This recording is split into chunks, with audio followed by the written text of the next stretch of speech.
კაპიტოლიუმთან ვიმყოფებით იქ, სადაც დონალდ ტრამპი მეორედ დადებს რამდენიმე დღეში ფიცს და ოფიციალურად ამერიკის პრეზიდენტის მოვალეობის შესრულებას შეუდგება. ამერიკის 47-მე პრეზიდენტის ინაუგურაციას სალომე ზურაბიშვილთან ერთად ქართველი ოპოზიციონერი ლიდერებიც დაესწრებიან. კონგრესმენებმა საქართველოს ლეგიტიმური პრეზიდენტის მსგავსად ირკვევა, რომ მოწვევა ოპოზიციური კოალიციის წევრების ნაწილსაც გაუგზავნეს.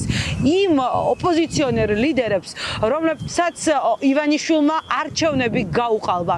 ძლიერი საქართველოს ლიდერებისთვის ეს ფაქტი იმის დასტური არის, რომ ვაშინგტონს სურს და აგრძელებს მჭიდრო ურთიერთობას საქართველოსთან.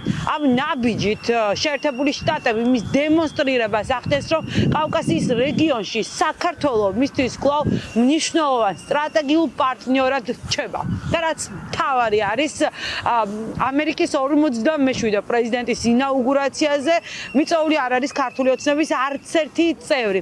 ისტორიულ დღეს, მაშინ როდესაც კაპიტოლიუმის წინ ტრამპი მეორედ დადებს ფიცს, მის სტუმრებს შორის იქნებიან ქართველი პოლიტიკოსები.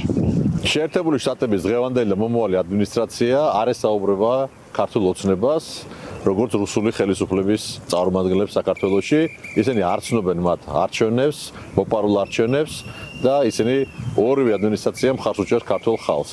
ჩვენთვის დიდი პატივია, რომ კონგრესმენების მოწვევით გვაქვს საშუალება დავესწროთ პრეზიდენტ ტრამპის ინაუგურაციას, რომელიც გაიმართება აი სწორედ აქ და ასევე ძალიან დიდი პატივია ის შეხვედრები, რომელიც ქონდა და რომელიც გველოდება მომავალში. ეს არის ძალიან საქმიანი შეხვედრები და მე დარწმუნებული ვარ, რომ საბოლოო ჯამში ეს ყველაფერი ქართველი ხალხის და ჩვენი სახელმწიფოს სასიკეთოდ იქნება მოტრიალებული.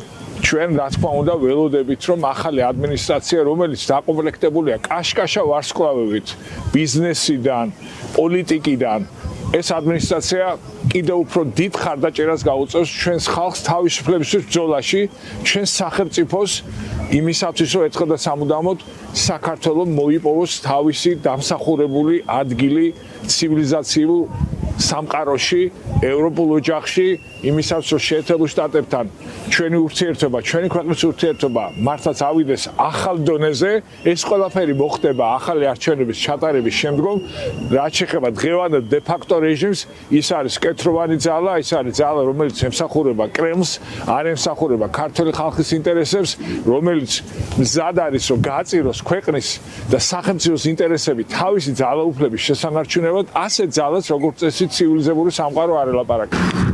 პირველების ინფორმაციით ვაშინგტონში რამდენიმე საათში ჩამოფრინდება საქართველოს მეხუთე პრეზიდენტი სალომე ზურაბიშვილი. ჯო ვილსონმა მოიწვია ინაუგურაციაზე და ამ ისტორიულ დღეს დაესწრება სწორედ ტრამპის ინაუგურაციას.